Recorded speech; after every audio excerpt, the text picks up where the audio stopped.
बातमीपत्रामध्ये आता पाहणार आहोत सकाळच्या महत्त्वाच्या 100 बातम्या अतिशय वेगवान स्वरूपात सुरुवात करूयात। नोव्हेंबरचा पहिला आठवडा संपत असताना अद्याप थंडीचा प्रभाव जाणवला नाही, मात्र रात्रीचा पारा आता घसरायला लागलाय। येत्या 2 दिवसात म्हणजे 8 नोव्हेंबर पासून कमाल आणि किमान तापमानात 2 ते 3 अंशांची घसरण होईल आणि गुलाबी थंडी जाणवायला लागेल, असं निरीक्षण हवामान खात्यानं नोंदवलंय। उपमुख्यमंत्री अजित पवार यांचे पुत्र पार्थ पवार यांनी पुण्यातील कोरेगाव येथील 1800 कोटी रुपयांची जमीन फक्त 300 कोटी रुपयांना विकत घेतल्याचं समोर आलं होतं।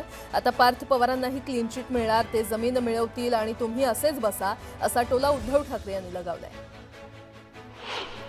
पालघर लोकसभेचे खासदार हेमंत सावरा यांच्याकडून आयोजित करण्यात आलेल्या संसद खेळ महोत्सवाची सांगता झाली।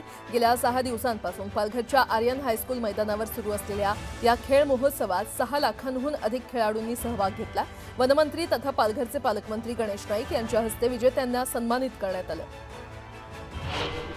देशातील सर्वात वर्दळीचं विमानतळ म्हणून मुंबई आंतरराष्ट्रीय विमानतळाची ओळख आहे। विमानतळ लिमिटेडनं 2025-26 साठीचं हिवाळी वेळापत्रक जाहीर केलंय। यामध्ये 60 आंतरराष्ट्रीय आणि 69 देशांतर्गत ठिकाणांचा समावेश आहे। यामुळे प्रवाशांना सणासुदीच्या आणि हिवाळ्यातील सुट्टीच्या काळामध्ये मनासारखा प्रवास करण्याची संधी मिळणार आहे। 26 ऑक्टोबर 2025 ते 28 मार्च 2026 असा या वेळापत्रकाचा कालावधी असणार आहे। आधार कार्डशी पॅन कार्ड लिंक करण्यासाठी केंद्र सरकारने 31 डिसेंबर 2025 पर्यंतची मुदत नव्यानं वाढवली असून आधार कार्ड पॅनशी न जोडल्यास तुमचं पॅन कार्ड हे 1 जानेवारी 2026 पासून निष्क्रिय होणार आहे। पुणे महानगरपालिका निवडणुकीसाठी 41 प्रभागांमधील आरक्षण सोडत मंगळवारी निघणार आहे।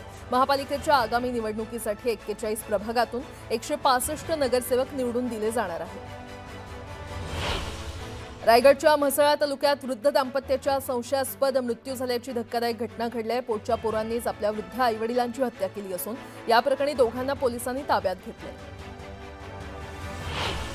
कराड तालुक्यातील ऊस उत्पादक शेतकरी ऊस दरासाठी आक्रमक झाले आहेत। यंदाचा ऊस गळीत हंगाम सुरू झाला असताना अद्याप कारखान्यांनी ऊस दर जाहीर केलेला नाही, त्यामुळे ऊसतोड न करण्याचा निर्णय शेतकऱ्यांनी घेतलाय। तसंच ऊसाला 3050 रुपये दर देण्याची मागणी केली आहे, अन्यथा रस्त्यावर उतरण्याचा इशारा शेतकऱ्यांनी दिलाय। प्रहारचे अध्यक्ष बच्चू कडू यांच्यावर हायकोर्टानं ताशेरे ओढलेत। हायकोर्ट शेतकऱ्यांच्या विरोधात नाही, पण आंदोलनाच्या नावानं मनमानी करू नका, असं हायकोर्टानं कडूंना सुनावलंय।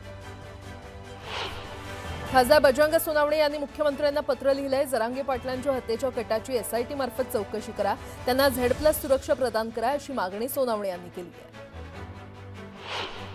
माझ्या घातपाताचा कट रचला गेलाय, पण असल्या पैदाशीला मी गिनत नाही। या प्रकरणी दोघांना ताब्यात घेतलंय, मात्र धमकी देणारापेक्षा करून घेणारा कोण आहे?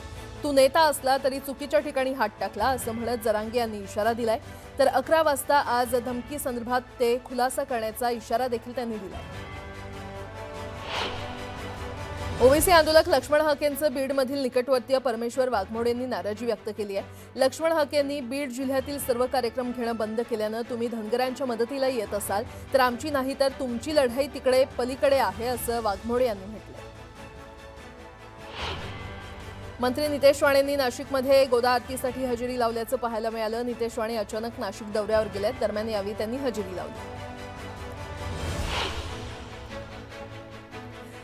मंत्री चंद्रकांत पाटील पुणे पोलीस आयुक्तांची आज भेट घेणार आहेत। पुणे शहरातल्या वाढत्या गुन्हेगारीवर चंद्रकांत पाटील चर्चा करणार आहेत। बैठक झाल्यानंतर ते प्रसार माध्यमांशी संवाद साधणार आहेत। अहिल्यानगर शहरातील ऐतिहासिक जैन मंदिराची जागा विकण्याचा प्रयत्न होतोय, दरम्यान हा घाट आम्ही हाणून पाडणार असल्याचा इशारा माजी आमदार रवींद्र धंगेकर यांनी पत्रकार परिषदेत दिलाय। यापूर्वी किरण काळे यांनी आमदार संग्राम जगताप यांच्यावर ही जागा वापरण्याचा आरोप केला होता। रेल्वे कर्मचाऱ्यांच्या आंदोलनाचा सर्वसामान्य प्रवाशांना मोठा फटका सहन करावा लागलाय। 2 तास झालेल्या आंदोलनामुळे मुंब्रा स्थानकात मोठी गर्दी झाली होती। मध्य रेल्वेच्या कर्मचाऱ्यांनी पुकारलेल्या अचानक संपाचा फटका ठाणे रेल्वे स्थानकातील प्रवाशांनाही बसला। ठाणे रेल्वे स्थानकात मोठ्या प्रमाणात प्रवाशांची गर्दी झाली होती। अनेक तासांपासून ठाणे रेल्वे स्थानकावर अडकून पडले होते।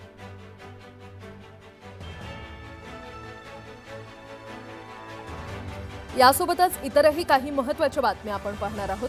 तुर्तास एक छोटासा ब्रेक घेऊन लगेचच परत येतोय। पाहत रहा न्यूज 18 लोकमत।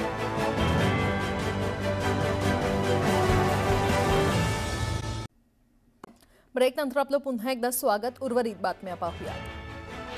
बीडच्या माजलगाव तालुक्यातील घळाटवाडी गावात ग्रामदैवत तुळजाभवानी देवीच्या यात्रेत 12 गाड्या ओढण्याचा कार्यक्रम संपन्न झाला। यात्रेनिमित्त 12 गाड्या ओढण्याची शेकडो वर्षांची परंपरा आहे। देवीच्या यात्रेसाठी हजारो भाविकांनी गर्दी केली होती। मावळ तालुक्यातील तरुणाईमध्ये पुन्हा शौर्य आणि स्वसंरक्षणाचा आत्मविश्वास वाढतोय। ॲमेचर प्रोफेशनल किक बॉक्सिंग मार्फत ग्रामीण भागातील विद्यार्थिनींना सेल्फ डिफेन्सचं प्रशिक्षण दिलं जातंय आणि या उपक्रमातून अनेक विद्यार्थी राष्ट्रीय आणि आंतरराष्ट्रीय स्तरावर चमकदार यश संपादन करतायत।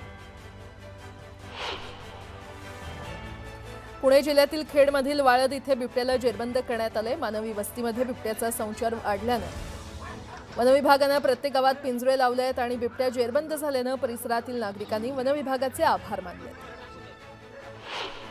उत्तर पुणे जिल्ह्यामध्ये बिबट्यांचे हल्ले थांबायचं नाव घेत नाहीये। शिरूर तालुक्यातील रांजणगाव औद्योगिक क्षेत्रात कचऱ्याच्या ढिगाऱ्यावर बिबट्यानं कुत्र्याची शिकार केली। दबा धरून बसलेल्या बिबट्याची हल्ला करतानाची दृश्य कॅमेऱ्यामध्ये कैद झाली आहे।